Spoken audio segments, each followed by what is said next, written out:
All right, welcome back, everybody, to another edition of Dollar Bin Digging Finds. It's been a couple of weeks since I've been able to share some pickups with you guys, but I'm back just to share a few things that I've gotten over the last, couple of weeks now. It's still not a huge stack. It's still not a huge pile because I just haven't had the same amount of time to dig the last couple of weeks because the day job's just been killing me. But hope to do some catching up on buying some books and out hunting books, so I hope to have more for you in the weeks ahead. Hopefully you enjoy this series as well as all the other stuff I'm putting out on the channel. If you are, please like, subscribe, hit the alert button so you don't miss anything. And yeah, let me just get to sharing the books that I got this week right after the break.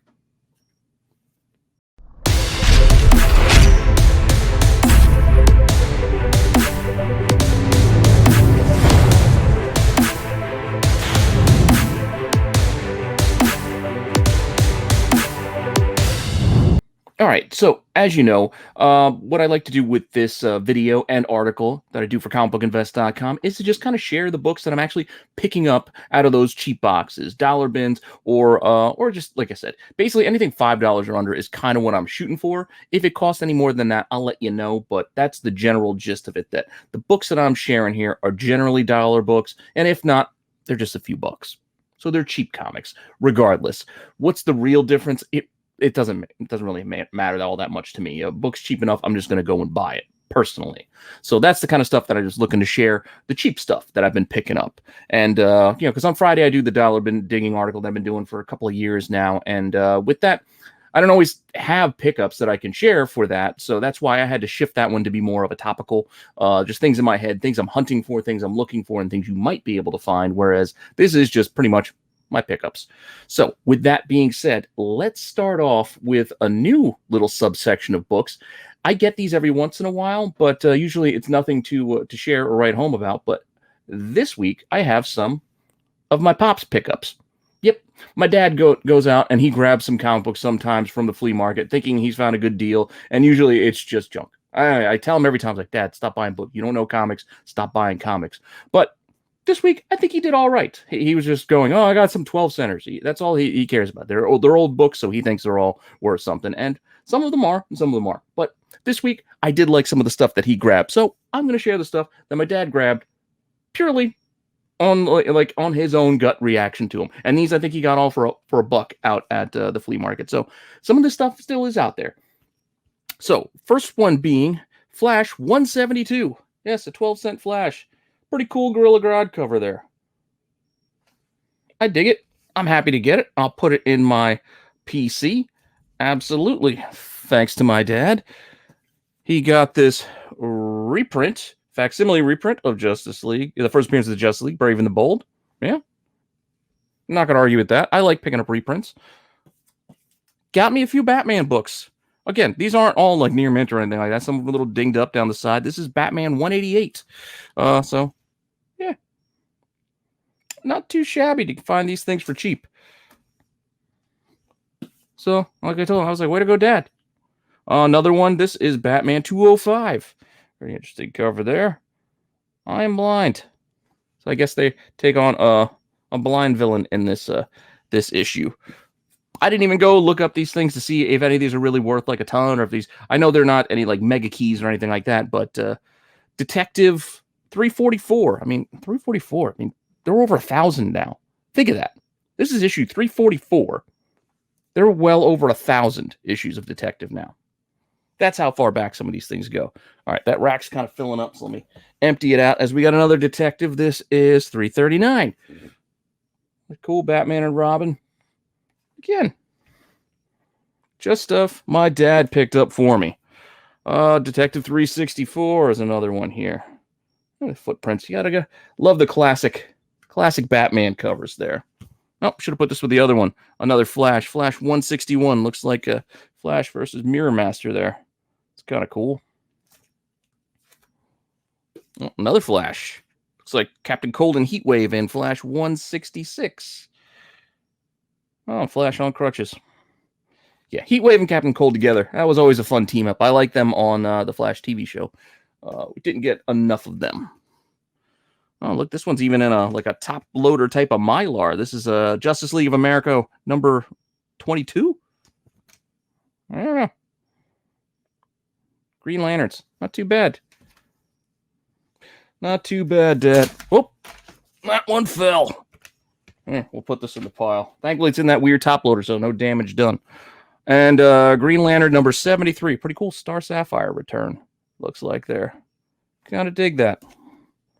So, as I said, those were my Pop's pickups. My dad picked these up and just put them in a bag for me with the other books he grabs, because he grabbed some of my pull list for me. But so I had a bunch of extra comics in the bag, and this is what he gave me. So good job by him in hitting up those cheap boxes at the flea market that I wasn't able to go to a few times over this last month. Now, for the next segment, we are going to go with, well, I mean, calling it favorites is a little bit of a stretch, but these are dollar bin pickups. Specifically, these are ones I just talked about in last Friday's video. So we are talking about Iron Man 255, Crimson Dynamos, Iron Man 109, the Dimitri, I believe, Crimson Dynamo, where the other one was Valentine. And then finally, the last Crimson Dynamo that I mentioned, the one that I actually think might be all right, one of the female ones. This, I can't think of her name right now, but in this Hulk Winter Guard, you can see I grabbed 3 of these. I actually bought these 3 online. So they weren't picked up at a flea market, but I paid about $2 a piece for those Winter Guard Hulks. So thereabouts, maybe 2 and change. I think I bought them in lots of like 3 books, and they're like $6.50, I think. So yeah, you do the quick math on that. So a little over $2 each. So that's what those cost me. And yeah, they're not really favorites, but recent dollar bin pickups, dollar bin favorites, which is going to take us to our next segment, variants. Got a lot of these this week. Got a lot of these. Starting off first with a bunch of dollar Transformer retailer incentives from IDW. Yeah, this is from Dark Side of the Moon. Not a great flick by any stretch, but I mean, $1 for a 1 in 10 retailer incentive. I'm going to go and grab these. That first one was issue number 1 of this Foundation series. And then this one is Rising Storm issue 2. Again, a 1 in 10. Again, these are based off of, I think these are prequels. Yeah, prequels to the Dark Side of the Moon Transformer sequel. Issue 3 of Foundation, another RI. Dig this Shockwave cover there. Again, for $1, why not? So I just flipped through the stack of dollar Transformer books. They also had dollar G.I. Joe books, the IDW ones, but I didn't see any other RIs. I think I cleared those out on a previous visit. But you see, this is a Sector 7 issue 2, or whatever the Sector 7 series is, from the Transformer universe. And then we have an official movie sequel, Transformers issue 4 retailer incentive, The Reign of Starscream. I think this is sort of like a photo variant. Also, great shape too. Like, this has a thicker cardstock type of cover there, but no ticks that I could feel. Maybe like a little minor one right there. But still, $1 a piece for these Transformer ones. Oh, don't worry, we're not done with the variant segments. I'm just making room because we're going to run out if I keep going like this. Now, this is Avengers 2, 1 in 25. Simone Bianchi. Now, this is the 1 in 25 for that gorgeous Alex Ross Kang cover. So the guts are the same. So it's still part of that Kang story that goes with that first run of Avengers from, 2016, 2015? But this is the 1 in 25 for it. So I paid $5 for this. Shop I went to today has a $5 variant box. So this was in there. So I was like, you know what? 1 in 25 for $5. I'm picking it up. Same with this. I think it's Tedesco for issue 3 of the same run. 1 in 25. Again, pretty cool Kang story. 1 in 25s for $5. And I dig the covers. So yeah, I'm grabbing them. The next few, we're going to go back to IDW for a second. These were from a couple of weeks ago that I got in. I know with the San Diego Comic-Con, like online, a lot of people are trying to grab like those High Republics, and I think there's some G.I. Joe convention exclusives for sale, but you also got to pay attention when they have those sales. They have older convention editions for cheap, only like $5. So you got to pay attention, because that's where you can scoop things up, like Cobra Kai variants that I gave away, and I think I picked those like a couple years ago on one of those deals. So this year I saw they had some of these Transformers Terminator variants, also pretty cool. IDW convention exclusives, just overstock that they have left over. So yeah, I'm going to buy it. You know what? And look, you see I grabbed 3 of it, so I got some extras. So those will probably be giveaways at some point because, yeah, they're cool variants for not much money. Same thing, grabbed 3 of this G.I. Joe as well from that same sale while I was picking up, you know, the High Republics and the current G.I. Joe books that I wanted, and the Cantos, which were kind of cool. But this is for issue 250, this convention exclusive, this black and white, pretty cool Don Marino, Snake Eyes on the cover. So, yeah, for $5, I was grabbing them. Now, here, I'm going to clear this off, clear the decks once again as we move on to the next couple. And as hopefully you guys are watching the totally awesome, coolest show ever that I do with Marco on Wednesdays. We had done Suicide Squad the last couple of weeks, and I think 2 weeks ago, I pointed out there were some very cheap incentive variants for that Suicide Squad, new Suicide Squad run. And yeah, I bought them because they were cheap. These were online for like $5. So issue 3, a 1 in 25, pretty cool cover with Black Manta, Joker's daughter on there, as well as this pretty cool Joker's daughter for number 2. Also, again, these are like $5 or so. Very cheap for 1 in 25s. So I figured, why not? Right? I'm not saying anything's going to happen with these or these characters are going to show up in the next movie or anything like that. I just think 1 in 25 variant that looks kind of cool, that costs close to cover. Yeah, I'm just going to buy it. And from a couple of weeks ago, Midtown had a sale. I know they also had a recent sale again, but these I actually picked up a couple of weeks ago on one of their sales. And these are Hughes variants for Uncanny X-Men. What is it, issue 600? And you can see these are also like $5. I grabbed 3 of them just because it was a pretty cool Hughes cover. Here, I'll try to hold up one so you can see it a little bit better. So I ordered these from Midtown. I'm with a few other things that I was getting because, again, it was a great sale. And, yeah, I'm going to grab Hughes for that price because I'm a Hughes fan. And then the final variant I also picked up out of that $5 variant box today is this A-Force, the Secret Wars A-Force issue 3 variant with a bunch of the gals sitting there on the stoop.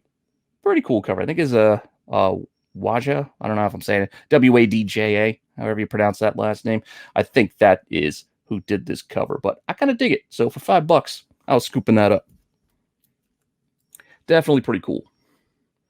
And going to take us to our last segment. Just some randomness.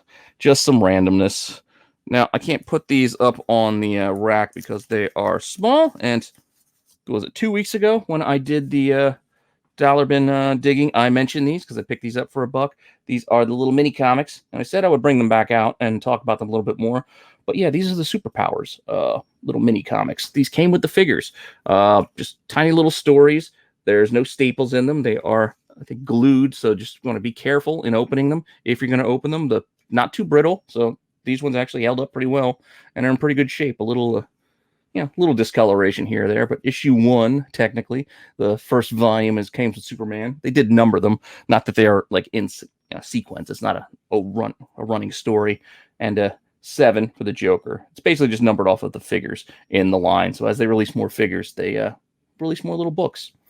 But yeah, those are the 2 that I found. I'm on the lookout for more, but these are the kind of things you want to look for in a box because you might see a bag and a board in the box and you think it's empty, but you just got to peer down and see what might be in there. And sometimes it's a little mini comic like this. Right, another book that I've grabbed before, but again, I'm a creature of habit. Centurions, number 1.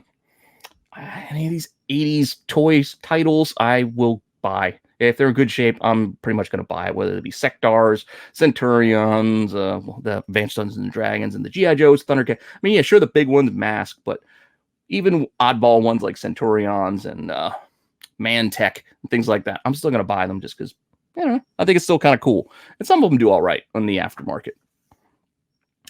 This is just one of those times where I noticed the newsstand, newsstand edition. So this Ghost Rider, what is it, 72, I think? Yeah, Ghost Rider 72. So it's a little bit of a late in the run in the 90s. Is this, I think this series wrapped around issue 94 or thereabouts. So as it started getting near the end, newsstands harder to find. So figured I'd just grab it for $1 because, you never know. Some of these things are tough to find. As opposed to the newsstand of this Fantastic Four 352 time. Not the greatest copy in the world, but for $1. I mean, this Time Variance Authority book. There's some Mobius in there. I know you can make the argument, well, he's a clone, he's not named. I don't care. I like this book. and I like it as Mobius. So I know the other one has him on the corner box, so a lot of people like that, but he's in here. It's the same guy. That said, next up, I also say I buy these books to read, whether I have them or not. Alan Moore Swamp Things. Anytime I see an Alan Moore Swamp Thing in a dollar box, I'm grabbing it. I don't care. I don't care if I have it or not. I'm just going to get it, and if it's a duplicate, I will give it away to somebody else who might need it, because this is just good stuff. All right, so for this next book, I've been looking out for these ever since they were brought to my attention recently by a new article over on comicbookinvest.com, Sleeper Keys with Joey and Wes, and they have a little video series and a YouTube channel, so make sure you go check them out as well. Younger guys, gotta appreciate younger blood getting into this hobby. So just seeing what they're talking about. I'm also looking for all these Kang books as well. So them pointing out that Citizen Kang, running through those annuals of, I think it was Captain America, Avengers, Thor, and Fantastic Four. I think it was 4 parts way back in 1992. But I've only been able to find the Thor book for some reason. I don't know why. I've been looking for all the others, but I just can't seem to find them in the cheap boxes. I don't know if everybody scooped them up or what, but I found 2 copies of the Thor one recently, so that's what I picked up. I picked up the Thor one. So thanks to Joey and Wes for bringing, that series and these books up, because it gives me something to hunt now. And then finally, I know, was just a few weeks ago, I found that Jedi vs. Sith #6, which a lot of people thought, oh, it's a good find for $4. Well, I found another one in there, but it was issue 4. I was hoping for issue 1, but issue 4, which I don't think it has any real significance, but still pretty cool book, and one that I'll grab for $4. So to go for working towards an extra set of that mini, we'll see what I can find in those cheap boxes, because you never know. You never know what you might find out there. And that's it. That's my last book for this week. Hopefully you enjoy that, and hopefully you enjoy this series of videos that I do. I'll write up a little article for comicbookinvest.com as well, just kind of covering some of these books. And yeah, I appreciate all of you. Hopefully you guys are enjoying the content. Tell your friends. Let's keep that subscriber list growing. We're getting closer and closer to 1,000. Pretty soon I'm going to do a little video sharing what the giveaway is going to be, as it's going to be a heck of a prize. So that's what we're all working towards. Once I hit 1,000, I'm going to give away a huge prize. So let's get there fast. So this way, I can give this away to somebody out there. That being said, thank you, and I will see you guys next time.